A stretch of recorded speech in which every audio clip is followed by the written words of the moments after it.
അതിന്റെ ആവശ്യം എന്താ? ഡോക്ടർ സാറേ, ചുമ്മാ തിന്നുകൊണ്ടിരിക്കാതെ അല്പം ഒഴിച്ച് കഴിക്കാം. കഴിക്കുന്ന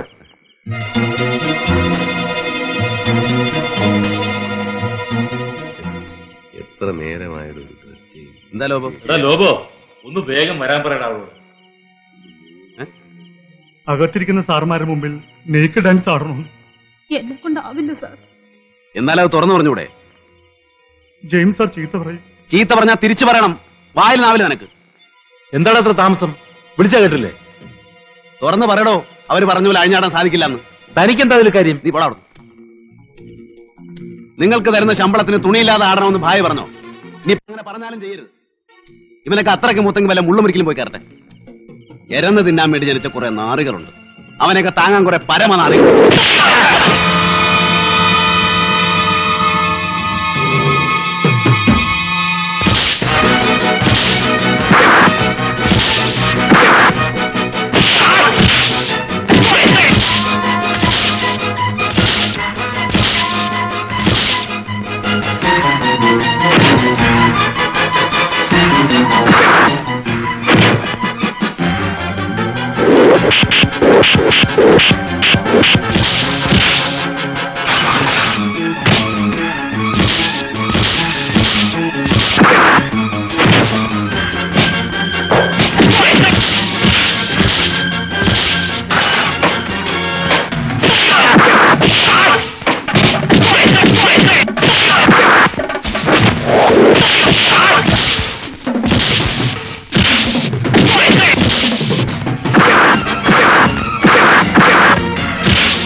എന്താണ് വാക്ക്?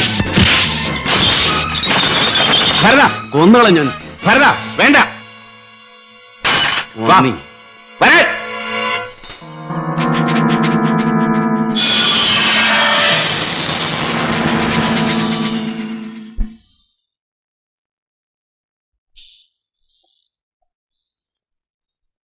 തേവിടിശി, പ്രവൃത്തി വ്യഭിചാരം, വാക്കിലും പെരുമാറ്റത്തിലും പാതിവൃത്യം. നിന്നെ ആദ്യം കണ്ട അന്ന് ഞാൻ എഴുതി വെച്ചതാ നീ പിശകാണെന്ന്. ഒരു ഓഫീസറുടെ തോൾപ്പട്ടയിലെ സ്റ്റാർ സിംബൽ കണ്ടാൽ എനിക്ക് പറയാനാവില്ല അയാൾ DSP ആണോ DYSP ആണോ എന്ന്. പക്ഷേ ഒരു പെണ്ണിനെ ഒറ്റ നോട്ടത്തിൽ കണ്ടാൽ ഞാൻ പറയും അവൾ പിശകാണോ അല്ലയോ എന്ന്. സഹജവാസന, അല്ലാതെ എന്തു പറയാനുള്ളൂ. ഞാൻ എന്താണോ പറഞ്ഞത്? ഇവിടെ പറഞ്ഞാണ് സാർ. റെസ്റ്റ് ഹൗസിൽ ശൃംഗരിക്കാൻ വന്നിരിക്കുന്നു കാമുകനുമായി. എത്ര കാമുകന്മാരുണ്ടോ നിനക്ക്? എത്ര കൊടുത്തടാ ഇപ്പൊ? 200. സത്യം പറയടാ. 200 സാർ.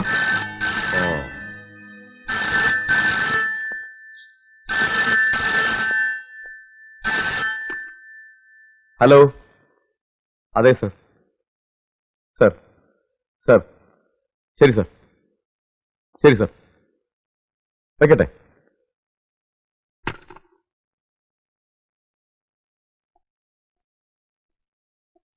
നിന്റെ അമ്മാവൻ കേശുനായരുടെ വീട്ടിൽ നിന്നാ ഫോണ്. അവിടെ എന്റെ ഏമാൻ DYSP ഇരിപ്പുണ്ട്.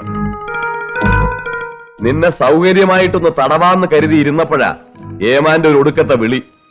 ഞാൻ അവിടെ വരെ ഒന്ന് പോയിട്ട് വരാം. സാർ പടാ.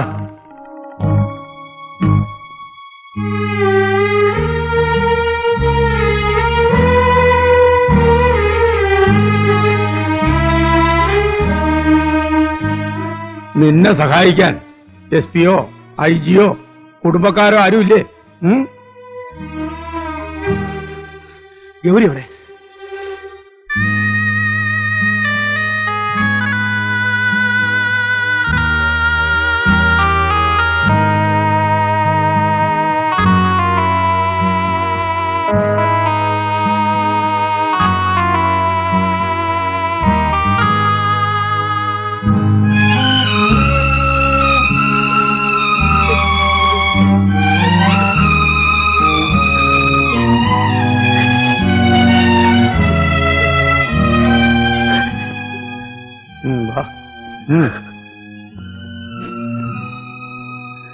സംഗതിയൊക്കെ വാസ്തവ. കയ്യും കളവോടെ പിടിച്ചത് ഇവിടുത്തെ റെസ്റ്റ് ഹൗസിൽ വെച്ച്. ആദ്യമൊക്കെ രക്ഷപ്പെടാൻ വേണ്ടി കാമുകനും കാമുകയാന്നാ പറഞ്ഞു. ഒന്ന് വരട്ടിയപ്പോ ചെക്കൻ കൈ കഴിയും. ഞാൻ അത്യാവശ്യമായി നിന്നെ വിളിപ്പിച്ച് എന്തിനാന്ന് വെച്ചാൽ വലിയ കഴുകൻ പുറത്തു പോയിരിക്കുക. വേറെ ചില കഴുകന്മാർ ഇവിടെ ചുറ്റിപ്പറ്റി നടപ്പുണ്ട്. ഇന്നോ നാളെയോ മറ്റന്നാളോ ഒന്നും ഈ പെണ്ണ് കോടതി കാണില്ല. 2 or 3 പ്രാവശ്യം തിരിച്ചും മറിച്ചും വായിച്ചാലൊന്നും ജാമ്യാപേക്ഷയിലെ വാക്കിന്റെ അർത്ഥം മാറില്ല സാറേ.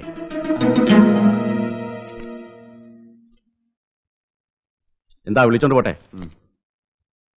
വാ ഗൗരി.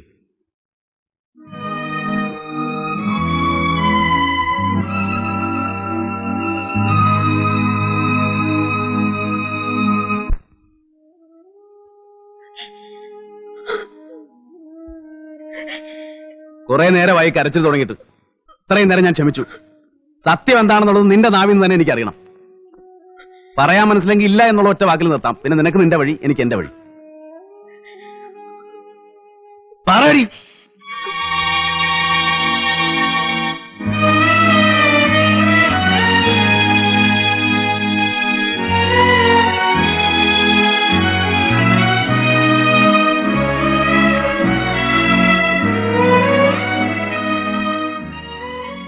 കേട്ടത് മുഴുവൻ സത്യമാണ്. അച്ഛന്റെ മരണത്തെ തുടർന്ന് വേറെ ആൺതുണയില്ലാത്ത കുടുംബത്തെ ചുമക്കേണ്ട ബാധ്യത എന്റേതായി. 10ാം ക്ലാസ് പാസ്സായി എനിക്ക് ആര് ജോലി തരാൻ? 2-3 വർഷത്തെ കാത്തിരിപ്പിന് ശേഷം എന്റെ കൂട്ടുകാരി വഴി ഒരു ഫിനാൻസ് കമ്പനിയിൽ എനിക്ക് ജോലി കിട്ടി. സെക്യൂരിറ്റി ഡെപ്പോസിറ്റ് കൊടുക്കാതെ അവിടെ ആർക്കും ജോലി ലഭിക്കില്ല. പക്ഷെ എന്റെ കാര്യത്തിൽ എന്തോ ഒരു വിട്ടുവീഴ്ച ചെയ്തു. പിന്നീട് അതിന്റെ വിലയായി എനിക്ക് എന്നെ തന്നെ നൽകേണ്ടി വന്നു. അതിന്റെ മുതലാളി എന്നെ നശിപ്പിച്ചു. ആ സാഹചര്യത്തിൽ എനിക്കത് സഹിക്കേണ്ടി വന്നു. വീട്ടിലെ ദാരിദ്ര്യം, ഇല്ലായ്മയുടെ നീണ്ട പട്ടിക, പറമ്പിലെ തുച്ഛമായ വരുമാനം കൊണ്ട് എന്ത് ചെയ്യും? എത്ര നാൾ മറ്റുള്ളവരെ ആശ്രയിക്കും? 1 വർഷം കഴിഞ്ഞു നിരനിരയായി പൊട്ടിയ ഫൈനാൻസ് കമ്പനിയുടെ കൂട്ടത്തിൽ എന്റെ കമ്പനിയും പൊട്ടി. ഒരു ജോലിക്കുള്ള അന്വേഷണം വീണ്ടും തുടർന്നു. എങ്ങും കിട്ടിയില്ല. എന്റെ ശരീരത്തിന് വിലയുണ്ടെന്ന് നേരത്തെ മനസ്സിലാക്കിയ ഞാൻ അത് വീണ്ടും വിറ്റു. ഇന്നുവരെ അമ്മ പറഞ്ഞത് നേരാണ്. ഭരതേട്ടാന്ന് ഞാൻ തികച്ചും വിളിച്ചിട്ടില്ല. ഒരു കാലത്ത് ഭരതേട്ടൻ എന്നെ സ്നേഹിക്കാൻ ഞാൻ കൊതിച്ചിട്ടുണ്ട്. പിന്നീട് അതിലേറെ വെറുക്കാനും കൊതിച്ചു.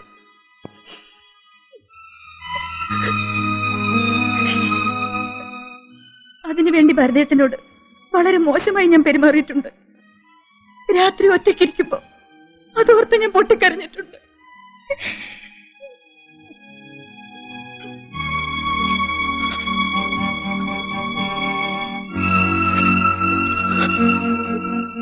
നീ പറഞ്ഞത് മുഴുവൻ അതേ ആത്മാർത്ഥതയിൽ തന്നെ ഞാൻ എടുക്കുന്നു.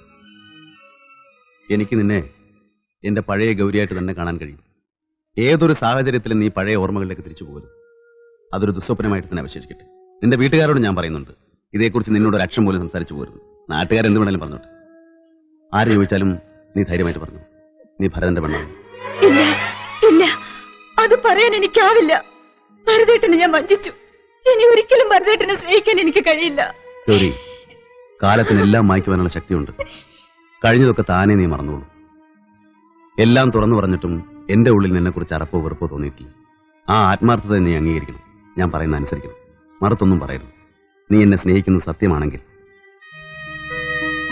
സ്നേഹിക്കുന്ന ഒരു പുരുഷൻ നിന്നെ നിയന്ത്രിക്കാനില്ലെങ്കിൽ പഴയ ഓർമ്മകളിലേക്ക് പിന്നെയും നീ തിരിച്ചു പോകും. അതിന് ഞാൻ നിന്നെ അനുവദിക്കില്ല, ഇനി ഒരിക്കലും. പണ്ടെങ്ങോ ഞാൻ നിന്റെ അമ്മയോട് പറഞ്ഞിട്ടുണ്ട്, ഒരു തുളസിമാലയും താലിയും മാത്രം മതി അവർ പറയുന്ന ഏത് അമ്പലത്തിൽ വെച്ച് നിന്നെ ഞാൻ കെട്ടിക്കൊള്ളാവും. അത് ഞാൻ വീണ്ടും പറയുന്നു.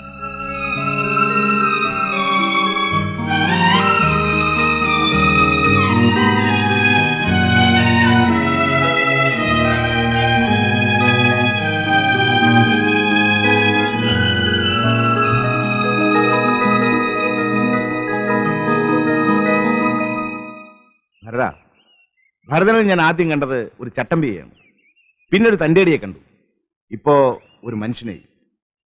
കേൾക്കുന്നവർ ചിലപ്പോൾ ഭരതനെ പുച്ഛിച്ചെന്നിരിക്കും. ഏതായാലും അക്കൂട്ടത്തിൽ ഞാൻ പെടില്ല.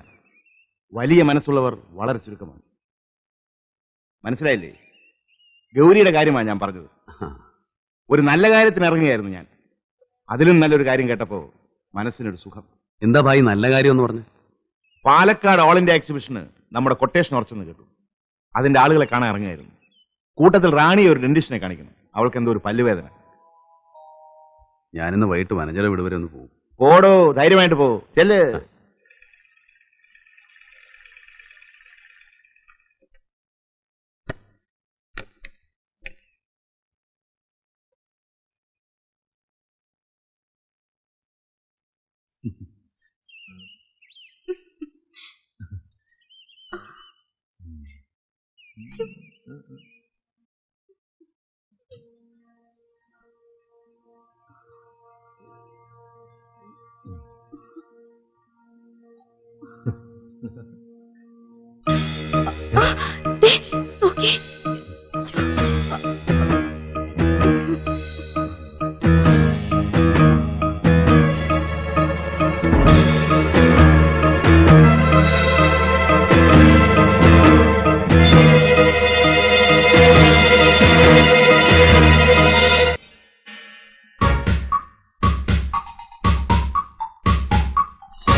എടാ ജെയിംസേ, മരണക്കിണർ കാണാൻ കണ്ടമാനം ആള് കൂടിയിട്ടുണ്ട്. നീ ഒന്ന് വേഗം ചെല്ലേ. എനിക്ക് വയ്യ, കാലിന് തീരെ സുഖമില്ല. ഭരതനും ഇല്ല. നീ ഒന്ന് ചെല്ലി ജെയിംസേ. വയ്യായിട്ടല്ലേ പറഞ്ഞത്? അവനവന്റെ കാലിന് വലുതല്ലോ ജോലി. നിനക്ക് ഈയിടെയായി കാലുവേദന ഇത്തിരി കൂടുന്നുണ്ട്. നിനക്ക് തോന്നുന്നുണ്ടായിരിക്കും ഭരതൻ ഇവിടെ ഇല്ലാത്തതുകൊണ്ട് ഞാൻ നിന്നെ കാല് പിടിക്കുമെന്ന്. നീ പോടാവില്ലേ? മരണക്കിണർ നടക്കുമെന്ന് ഞാനൊന്ന് നോക്കട്ടെ. 3-4 വർഷമായി ബൈക്ക് ഓടിച്ചിട്ട് എന്ന് വെച്ച അണ്ണ മരം കയറുന്ന മറക്കുന്നു. ഒരുത്തനില്ലെങ്കിൽ ഇത് കൊണ്ടു നടത്താൻ എനിക്കറിയാം. വേണ്ട, നിങ്ങൾ ഓടിക്കണ്ട. ഇന്നൊരു ദിവസം മരണക്കിണറില്ലെങ്കിലും കുഴപ്പമൊന്നും വരില്ല. എനിക്ക് വയ്യ ഇവന്റെയൊക്കെ പോസും കണ്ടോണ്ടുന്ന ആളുകൾ ആട്ടുനിപ്പ് കേൾക്കാൻ. വേണ്ട, നിങ്ങൾ ഓടിക്കരുത്. ഞാൻ പറയുന്നൊന്ന് കേൾക്ക്. നീ നിന്റെ പണി നോക്ക്. വേണ്ട, അയ്യോ പോകരുത്. ഞാൻ പറയുന്നത് കേൾക്ക്.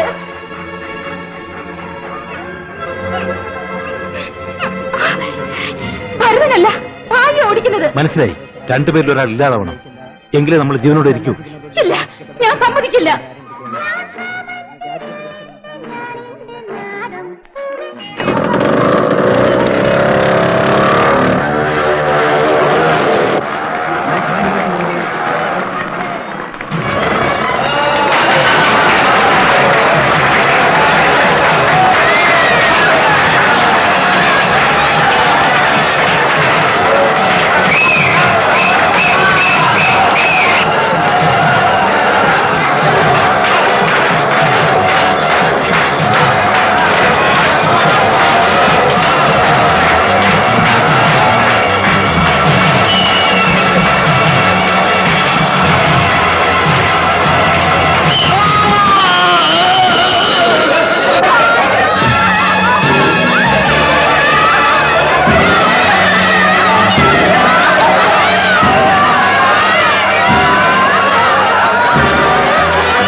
എന്താ ലോപം?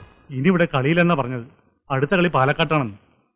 റാണി ഇവിടെ? ഭായി മരിച്ച ദിവസം ഹോസ്പിറ്റലൈസ് ചെയ്തതാ. ഇതുവരെ ഭേദമായിട്ടില്ലെന്നാ ജെയിംസ് പറഞ്ഞത്. ഇപ്പോഴും നല്ല പനിയുണ്ടെന്ന്. ഏത് ഹോസ്പിറ്റലാ? അതിനോട് പറഞ്ഞില്ല സർ. അതൊന്ന് അന്വേഷിച്ചറിയണം, എന്നിട്ട് എന്നോട് പറയണം.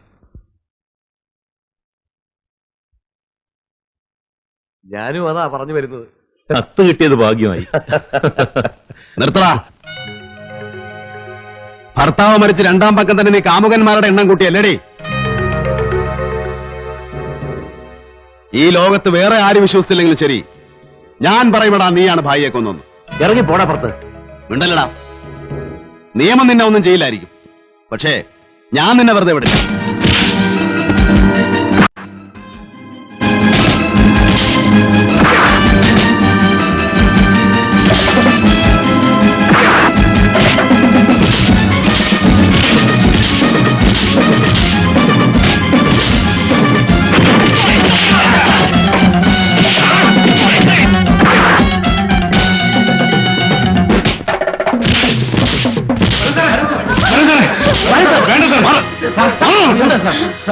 നിന്റെ അന്ത്യം എന്റെ കൈ കൊണ്ട് തന്നെ ആയിരിക്കൂടാ, നീ നോക്കി വെച്ചോ.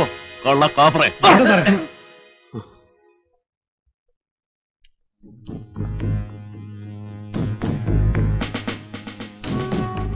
ഇവന്റെ അഹങ്കാരം കുറച്ച് കൂടുന്നുണ്ട്.